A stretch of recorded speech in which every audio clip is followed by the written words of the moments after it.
সমাজে দেখবা বড় হয়েছে, বাস থেকে খঞ্চি বড় হয়ে গেছে। আমরা দেশের সমাজে দেখবা মিলাদুল নবী লিয়া মাতের মানুষে, অথচ মিলাদুল নবী এটা ইসলামের কোনো জিনিসই নাই, এটা অনেক পরে আবিষ্কার হয়েছে। আপনি সবে মেরাজ, রসুল সাল্লাল্লাহু আলাইহি সাল্লাম মেরাজে গেছেন সত্য, রসুল সাল্লাল্লাহু আলাইহি সাল্লামের জন্ম হয়েছে সত্য, কিন্তু জন্মদিন রসুল সাল্লাল্লাহু আলাইহি সাল্লামের আর একটা ঈদ, এটা রসুল সাল্লাল্লাহু আলাইহি সাল্লামে জানতো না। এটা সাহাবায়ে কেরাম, তাবেঈন, তাবেঈন তার যুগে এটা আসেন না, এর পরবর্তীতে যুগ খায়রুল কুরুনের পরে এগুলো আবিষ্কার হয়েছে।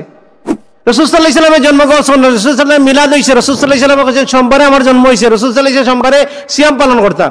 কিন্তু 12ই রবিউল আউয়াল ঈদে মিলাদুন নবী, এটা ঐতিহাসিক কোনো ভিত্তি নাই। আর রাহিকুল মাকতুমের লেখক, তাই রাহিকুল মাকতুম পড়লেও আপনি পাইবা যে তাই কইরা যে রসুল সাল্লাল্লাহু আলাইহি সাল্লামের জন্ম হয়েছে সোমবারে, আর সোমবার হিসাবে ধরা যায় যে 9ই রবিউল আউয়াল।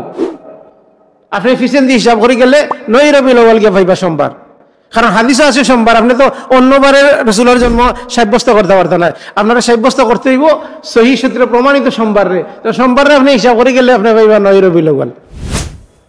তা আমরা দেশে কিতা হয়েছে যে রসুল সাল্লাল্লাহু আলাইহি সাল্লাম কইতেন প্রত্যেক জাতির খুশির দিন আছে, ঈদ আছে, আর আমরা ঈদ হইল গিয়া ঈদুল ফিতর, ঈদুল আযহা, আর সাপ্তাহিক ঈদের দিন হইল গিয়া ইয়াউমুল জুমআ। কিন্তু ঈদে মিলাদুন নবী এখান থেকে হইল